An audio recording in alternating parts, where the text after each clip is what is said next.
assistindo. Estava dando uma olhada no relatório do XPlog e ali está que muito inquilino está pedindo uma flexibilização. Aí eu queria entender assim, que tipo de flexibilização que eles estão pedindo, que tipo de flexibilização que vocês estão cedendo e queria saber também como isso está ocorrendo, principalmente no de shopping e no de escritório também. Se o pessoal está pedindo porque está enfocado, está se aproveitando, se vocês estão filtrando esse tipo de coisa. Tá, então eu Perfeito. queria saber essa flexibilização. Obrigado. Mais uma Perfeito. vez. Obrigado pelo convite, é um prazer estar aqui com você, uma conversa de alto nível. Acho que em momentos como esse é mais importante estar perto do investidor, né? Já é importante diariamente. Em momentos difíceis como esse, ganha ainda mais importância a gente estar perto do investidor e a gente tem procurado aí dentro do possível estar o mais perto possível dos investidores de todos os fundos, tá? A situação que a gente está vivendo é realmente uma situação delicada. A gente começa por um problema sanitário, mas chega na economia no minuto seguinte, um problema econômico grande. Acho que está mais do que consolidado na cabeça de todos, está na capa do jornal todos os dias, os impactos econômicos que essa pandemia tem trazido, e os impactos são diferentes em cada um dos setores. Eu tenho dito aí que, infelizmente, nenhum dos setores vai passar imune, mas, obviamente, você vê impactos maiores ou menores em cada um dos setores. Vou dar um exemplo antes de responder a tua pergunta sobre galpão. Em shoppings e hotéis, por exemplo, que são segmentos mais de fluxo de pessoas, o problema é muito mais grave, né? Por acaso agora, nos últimos 1 ou 2 dias, a gente voltou a ter alguns shoppings abertos, mas até semana passada, ou até segunda-feira, 100% dos shoppings do Brasil estavam fechados, o que significa dizer que você tinha 577 shoppings fechados e mais de 105 mil lojistas sem operar. São 105 mil lojistas nos 577 shoppings no Brasil.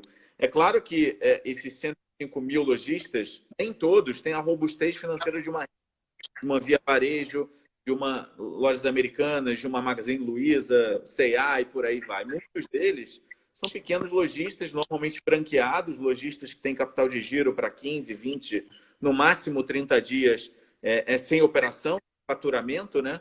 E normalmente os shoppings estão fechados, eles não estão faturando, alguns deles, raras exceções, faturando alguma coisa de e-commerce, mas ainda assim uma situação muito delicada para manter as contas, principalmente as contas relacionadas à folha de pagamento e as contas relacionadas ao shopping center. Então, de 4 semanas para cá, não é ainda uma situação muito homogênea, você ainda tem uma situação um pouco diferente entre o administrador A e o administrador B de shoppings, pelo menos, mas em geral os players têm procurado fazer da isenção de aluguel, e aí isenção que eu digo, uma isenção ainda temporária, ainda não é uma isenção definitiva, mas eu particularmente acho que vai caminhar para uma isenção definitiva de aluguel, porque Um perdão mesmo.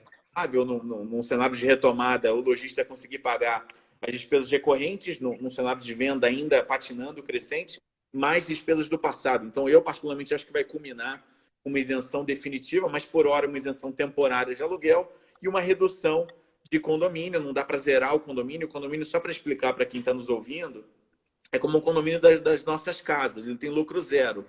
Tudo que entra de receita sai como despesa.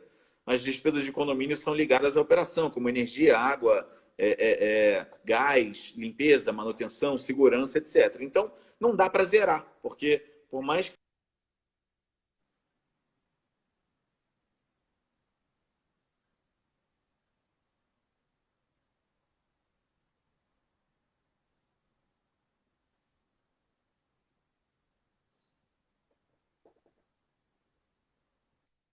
Voltou? Voltou. Boa. Agora voltou. Eu vou até aproveitar essa pausa, eu vou carregar aqui o meu celular, porque está no final da bateria, mas vamos falando. Em paralelo aqui eu vou carregando. Tá. Então a gente não tem como zerar as despesas de condomínio. E no final do dia a gente cobrou, que eu digo os shoppings cobraram, shoppings no Brasil inteiro cobraram o mínimo possível. Esse mínimo ficou ali em 70%, 80% do que seria um condomínio normal, tá? Mesmo assim, a gente vive um cenário crítico, porque mesmo cobrando um condomínio pequeno, e não pequeno, que eu digo menor do que o normal, e não cobrando aluguel, ainda assim o nível de inadimplência foi bastante alto, né? A gente não fechou ainda, a inadimplência fecha no final do mês. Eu, particularmente, acho que a inadimplência de condomínio vai ficar na casa dos 20% a 30%, o que é uma inadimplência bastante alta. E aí a situação é muito crítica, porque os proprietários de shopping não somente não vão receber aluguel nesse período em que os shoppings estão fechados, e aí, como eu falei, tem um outro shopping começando a reabrir agora nos últimos dias, nas últimas horas, mas por hora a gente não tem perspectiva para voltar a receber aluguel. E, ao mesmo tempo, com a inadimplência alta de condomínio, existe uma chance real dos proprietários terem que aportar parte desse condomínio que ficou inadimplente. Se 10, 20, 30 lojas não pagam o condomínio e o shopping tem que pagar as contas de energia, de segurança, de manutenção, de água, etc., e só lembrando, né? Eu falei da folha de pagamento, mas não é só a folha de pagamento. O shopping tem um mínimo de energia que ele tem que pagar, tem um mínimo de limpeza que ele tem que manter, um mínimo de segurança. Não dá para você abandonar o equipamento, mesmo com o shopping estando quase que totalmente fechado. Então, nesse contexto, existe chance da gente ter resultado operacional negativo. Por quê? Receita vai ser zero, porque não tem aluguel, não tem estacionamento, não tem nem outra linha de receita enquanto o shopping está fechado, e tem a chance da gente precisar aportar o condomínio. Daí vem a criticidade do setor de shopping center e mesmo do setor de hotéis, que também, assim como o shopping, boa parte dos hotéis do Brasil hoje, mais de 70% dos hotéis, estão fechados. Em hotéis, diferente do shopping, não foi por conta de decreto, nem municipal nem estadual, mas como vocês sabem, hotel precisa de viagem, precisa de fluxo de pessoas, como nesse momento do país a economia está quase que totalmente parada e as pessoas têm viajado muito pouco, ou não têm viajado, em sua grande maioria, não tem ocupação. E aí, no momento que você não tem ocupação saudável nos hotéis, não faz sentido mantê-lo aberto, porque você aumenta bastante o prejuízo do hotel ao deixá-lo aberto sem ter uma taxa de ocupação minimamente saudável. Então, os hotéis estão fechados, em sua grande maioria. Nos nossos fundos, o XPMOL está com 12 shoppings fechados, no XP Hotéis, dos 14 hotéis, 13 estão fechados. No segmento de laje corporativa e galpão, para responder a tua pergunta, o sofrimento é menor, mas imune a gente não está, ileso a gente não vai passar, porque afetou toda a cadeia produtiva. Vou pegar alguns exemplos aqui. Primeiro, segmento de lajes.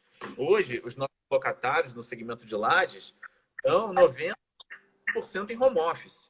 São empresas de segmentos que estão sendo afetadas pela crise, em alguma magnitude. Tem N segmentos que estão sendo bastante afetados. Então, nesse momento, é gestão de crise, sobra para todo mundo. Eles querem cortar despesa para tudo quanto é lado. No segmento de galpões, para pegar outro exemplo, a gente tem, por exemplo, locatários do segmento automobilístico. O segmento automobilístico no Brasil está parado. Como é que uma indústria de autopeças mantém suas contas em dia se ele não está vendendo nenhuma peça, dado que o segmento está parado no Brasil?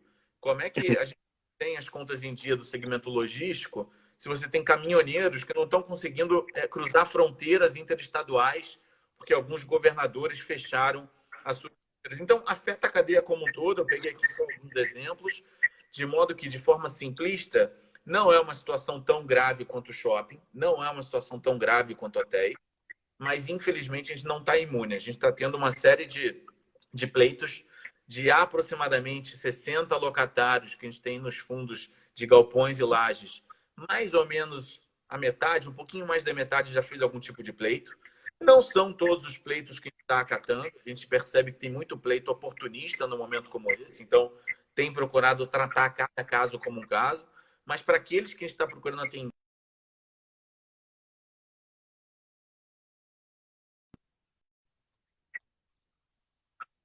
desculpa, uma vacância para o fundo. Vocês estão me ouvindo? Então, né? Sim, tá tranquilo. Se eu não ajudar hoje, eu corro risco de amanhã o locatário morrer. E aí vai virar uma vacância para o fundo, vai virar um problema maior num cenário de recessão econômica, onde provavelmente a substituição para novos locatários vai ser mais difícil. Então, a gente tem procurado ponderar o curto com o médio e longo prazo. Para alguns casos, tem procurado atender os pleitos dentro do possível, tem evitado de falar da palavra desconto efetivo, diferente de shopping, quando a gente já está dando desconto efetivo em galpões e lajes.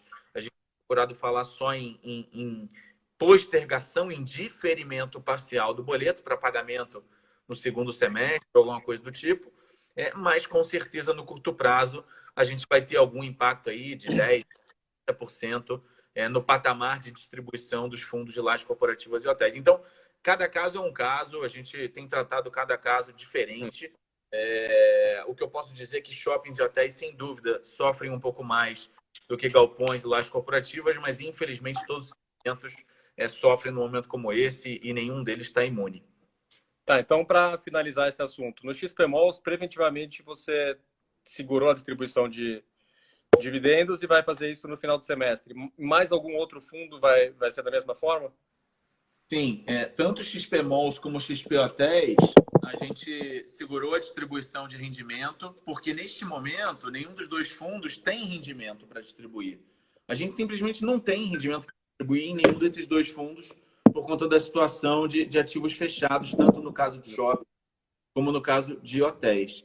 No caso do XP Log, do XP Industrial e do XP Properties, que são os nossos fundos de galpões e lajes corporativas, a gente não prevê nenhuma situação de ter que zerar a distribuição, mas com certeza impactos de curto prazo, algum tipo de vale na distribuição, a gente vai ter, na minha visão, da ordem de 20% a 30% no auge da crise, que para mim vai ser agora no mês de maio. Porque quando você olha o mês de abril, você, bem ou mal, que é a competência de aluguel de março, né? O aluguel de março é pago em abril. Quando você olha o mês de abril, você não somente ainda tem um capital de giro um pouco melhor por parte dos locatários, como março você ainda teve faturamento, porque, bem ou mal, o Brasil funcionou ali até por volta do dia 18, dia 19, dia 20.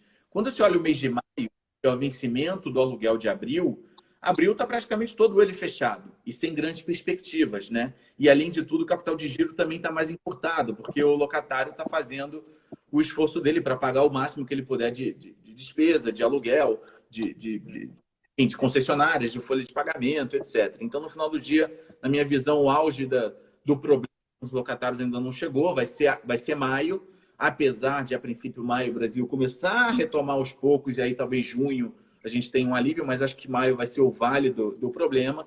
E nesse contexto, no auge do problema que é maio, eu acho que os fundos de galpões e lajes vão ter uma redução de 20% a 30% na sua distribuição, o que não é bom, mas é uma situação bem menos desconfortável do que nos fundos de shopping e hotel, quando na prática a gente não tem o que distribuir. A gente tem risco real de ter prejuízo nos próximos 1 ou 2 meses nos fundos de laje, desculpa, de shopping e hotel. É importante mencionar, para não parecer alarmista, e eu tenho procurado ser realista, ao invés de alarmista. Eu tenho, inclusive, recebido muitas mensagens aqui dizendo, agradecendo pela transparência, porque é o mínimo que a gente pode fazer. O objetivo não é ser alarmista. Então, apesar da situação crítica de curto prazo, é importante mencionar que no horizonte de médio e longo prazo, que é o horizonte que a gente sempre recomenda para investir em fundos imobiliários, a situação está controlada. Não vejo risco dos business morrerem no Brasil, não vejo nenhum risco dos fundos terem alguma dificuldade maior no médio e longo prazo. A situação é uma situação ruim no curto prazo, ou melhor, bastante ruim no curto prazo, no horizonte de 6, 12 a 18 meses, principalmente os segmentos mais sensíveis, como shoppings e hotéis, a gente vai ter um horizonte de recuperação. A gente, infelizmente, não vai voltar para o status quo antes da crise em D0, vai demorar 6, 12, 18 meses, mas para aqueles investidores que têm um horizonte de investimento de 6, 12, 18, 24 meses, eu não tenho dúvida que a situação vai voltar ao normal e para aqueles, eu não sei se você ia perguntar alguma coisa sobre isso, mas já adiantando, tenham calma, evitem o pânico, acho que não é o momento de sair fazendo venda a qualquer preço, a qualquer custo, para aqueles que puderem, é claro, né? Eu tenho sido muito pragmático nas minhas conversas e é muito difícil você falar para o investidor não vender, né? Porque numa situação como essa, com a economia parada, muita gente perdendo o emprego, às vezes precisa e você não pode questionar uma eventual necessidade do investidor. Mas para aqueles que puderem e realmente estiverem reservados o patrimônio para investimento imobiliários para longo prazo, mantenham a calma, apertem os cintos, porque com certeza o pior já passou 2 semanas atrás, a situação está melhorando, a perspectiva de reabertura do Brasil para maio está cada vez mais firme aí nas mensagens dos órgãos públicos e, portanto, a perspectiva é de melhora, ainda que de muita volatilidade nos próximos 60 ou 90 dias. Não tenho dúvida que a gente vai ter um cenário de volatilidade, mas, de novo, 60 ou 90 dias é pouco perto do horizonte de 3, 4 que deveria ser o horizonte de investimento que investe em fundo imobiliário. Eu ia entrar nessa pergunta mais para frente, mas aproveitando o gancho, eu já falo agora. o investidor ele olha muito a relação valor de mercado e valor patrimonial, né? E no momento, os shoppings eles estão com um valor patrimonial super abaixo do valor de mercado. Isso geralmente é um ótimo indicador de compra, a pessoa física olha muito isso. Você acha que esses valores patrimoniais, eles estão confiáveis ou tudo mudou de patamar? Porque a maioria das avaliações patrimoniais são feitas no final do ano. E final do ano estava tudo bombando, né? Tava os fundos imobiliários capitalizados brigando pelo mesmo ativo, bid atrás de bid, os preços subindo, bid TB Office, FVBI, um monte de participação em shopping que o mesmo fundo foi para cima. Então, o metro quadrado estava subindo bastante.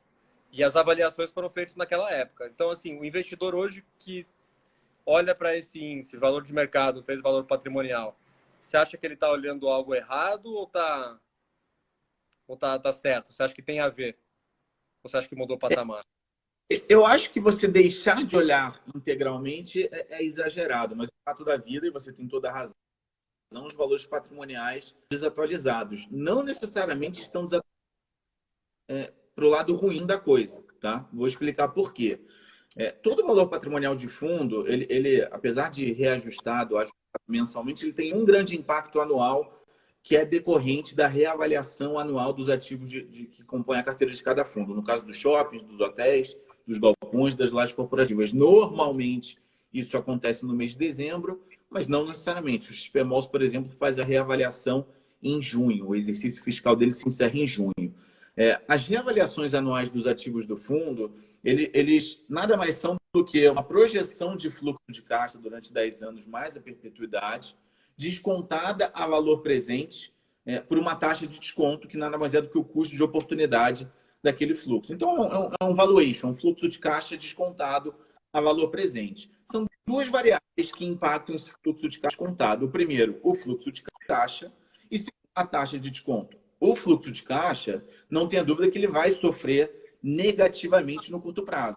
Alguns mais, outros menos, shoppings e hotéis mais, galpões e lajes corporativas menos. Como eu falei, galpões e lajes, além de terem um impacto menor no curto prazo, eles voltam mais rápido depois da crise. Eles voltam a ter um aluguel normalizado logo depois do final da quarentena, na minha percepção. Shoppings e hotéis vão demorar 6, 12, 18 meses, como eu falei. Então, o fluxo de caixa vai ter impacto negativo. Por outro lado, se você se recorda, uma taxa de desconto em dezembro, não me lembro agora o valor exato, mas a gente fechou o ano com, salvo engano, 4,5% de taxa de juros, ou 4,25%, alguma coisa nessa linha.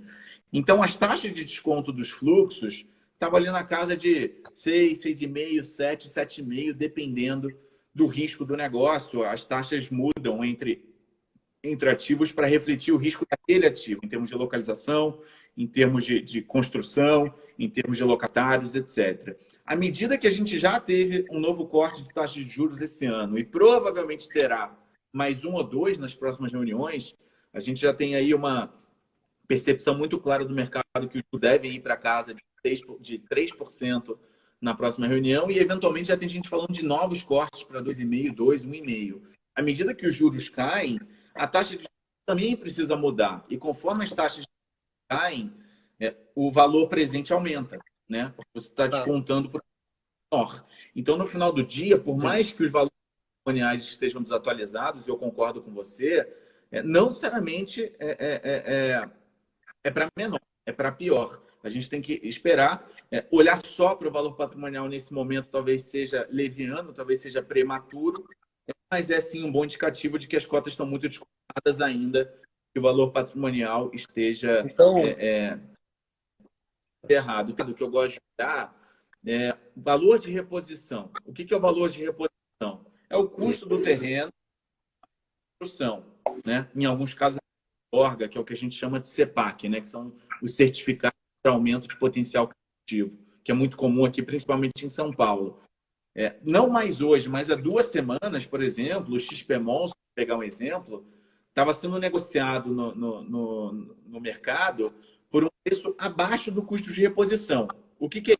Significa que se amanhã a gente quiser comprar novamente os 12 terrenos e construir novamente os 12 shoppings do portfólio, seria mais caro do que se a gente comprasse esse fundo na bolsa Lembrando que, poxa, os terrenos, eles não são...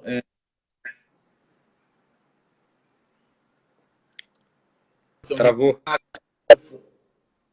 Voltou? Voltou e travou de novo. Agora voltou. Tá.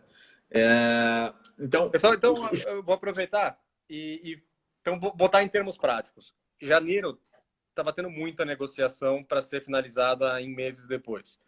Imagino que essas negociações, em grande sua maioria, tenham sido paralisadas. Quando elas voltarem, você acha que a bola vai estar no lado do vendedor ou do comprador? Você acha que o comprador vai ter força para jogar o preço para baixo? Ele vai pagar mais barato no metro quadrado? Só para a gente finalizar esse assunto de valuation. Eu acredito que sim. Eu acredito que sim. Infelizmente, a crise vai trazer muita liquidez para proprietário. E nesse quesito, alguns proprietários vão se ver obrigados a vender alguns ativos por conta de problemas de liquidez. Naturalmente, isso tende a favorecer o comprador. Por outro lado, é importante mencionar que possivelmente todos os compradores que até 3 meses atrás terão liquidez nas aquisições. Tem que aguardar, principalmente nós, fundos imobiliários, aguardar a retomada do mercado de capitais para poder voltar a avaliar emissões de novas cotas. Mas, de ordem prática, eu acho que a força vai estar um pouco mais do lado do comprador. Boa.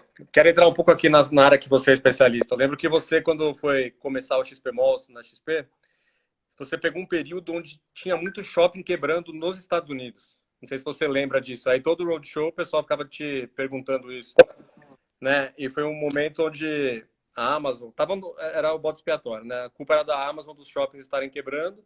E você falava que no Brasil a situação é um pouco diferente, que os shoppings conseguem dar uma diversificada na receita.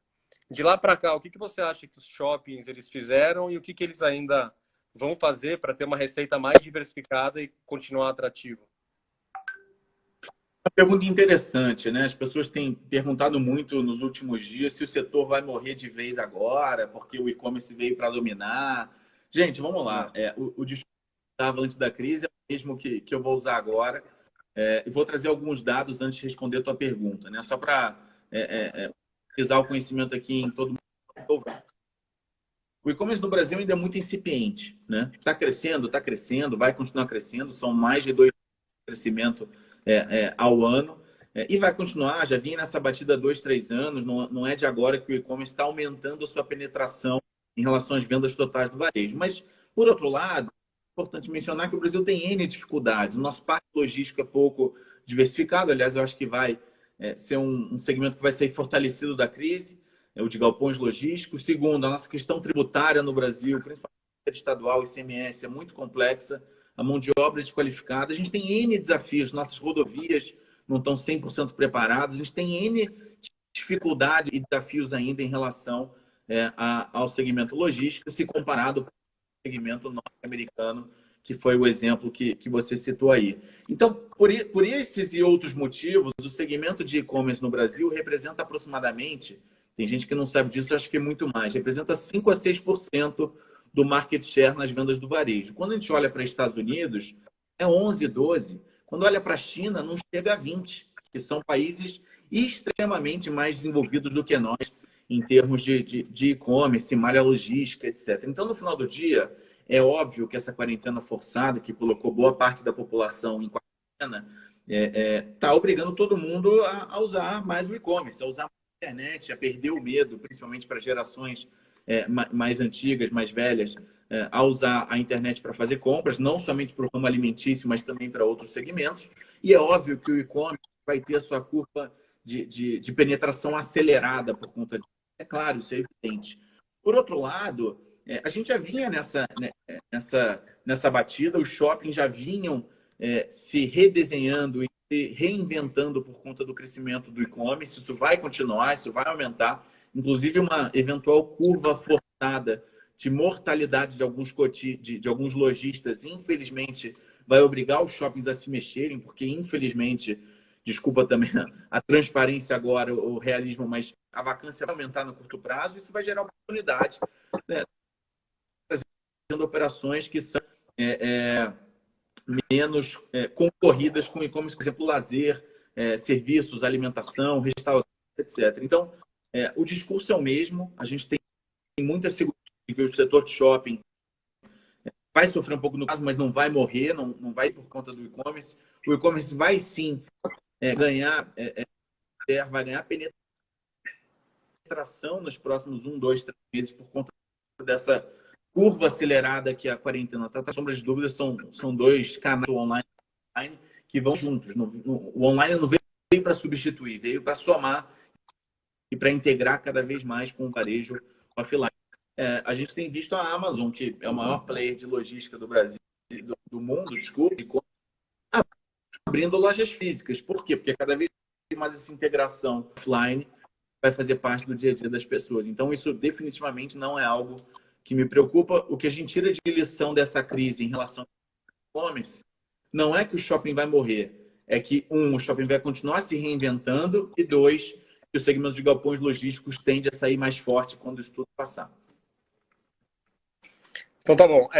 Tem alguns clientes, pessoa física, investidores, que eles acabam tentando fazer um market time nos fundos imobiliários e tentando acertar a hora de comprar, olhando para a taxa de juros. Queria que você desse uma visão. O que você acha de quem tenta operar dessa forma? Porque tentam buscar uma correlação negativa entre taxa de juros e preço. E aí ficam tentando acertar a hora certa de entrar, a hora certa de sair. Eu queria que você comentasse um pouco dessa correlação dos preços com a curva de juros futura no curto prazo, médio e longo. Perfeito. Por favor. A correlação existe, é óbvio que não é o único fator que influencia o mercado de fundos imobiliários, tem outros, como, por exemplo, a qualidade dos imóveis, a geração de renda para distribuição, a perspectiva de curto, médio e longo prazo daqueles ativos, daquele fundo, daqueles imóveis.